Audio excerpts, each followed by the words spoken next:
Welcome to another edition of BMS365 e-learning tips.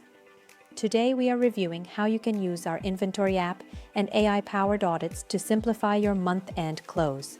Inventory is where your profit actually lives, but at month-end it often feels like a problem instead of an asset. Reports don't tie. The GL shows one number and visual another, and a quick check in Excel turns into a late night at the office. Now imagine something different. One app, one place. You select your month-end date, and in seconds see inventory exactly as it was on that day. Quantities, values, FIFO layers, and differences.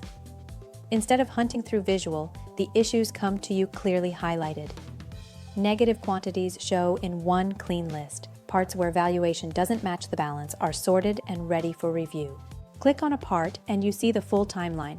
Receipts, issues, adjustments, and who posted them. No guessing and no jumping between screens. With a single refresh, the app lines up valuation and inventory balances side by side. You don't build a reconciliation from scratch. You review a short list of differences, decide on the fix, and move on. Obsolete and slow-moving inventory becomes a filter, not a separate project. Show items with quantity on hand and no recent activity, and you have a clear list for your obsolescence calculation and a data-driven conversation with operations. When it's time to share, you export to Excel as a formatted table. You can pivot by warehouse, product code, customer, or project, and drop the results directly into your working papers or board deck. Under all of this, the audits are quietly watching. A library of checks looks for the patterns that break month end.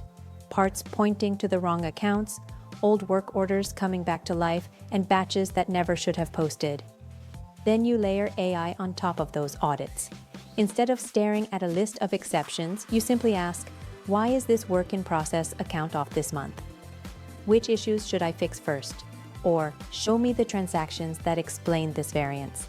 AI reads the audit results and responds in plain language, highlighting root causes, grouping similar problems, and pointing out which ones really matter. It can also suggest next steps, propose fixes for a group of parts, outline a correcting action, or summarize what you should tell operations about negative quantities. AI turns the audits into a conversation. You ask a question and get a clear answer. You ask for actions and get a simple, prioritized plan. Month-end will never be a holiday, but it doesn't have to be chaos. With the right view into inventory and AI sitting on top of your audits, you move from firefighting to guided, confident decision-making. The Work in Process module works similarly, comparing job valuation to balances and highlighting the difference in just one click. You can drill down into transaction details to see material issues, labor tickets, vouchers, and any other item associated to that work order. The graphical display makes it easier to visualize the critical steps, and the comparison to the GL also makes it easier to close your month-end reconciliation. Thank you for watching. Don't forget to subscribe to the BMS365 e-learning tips YouTube channel. See you at the next session of BMS365 e-learning tips.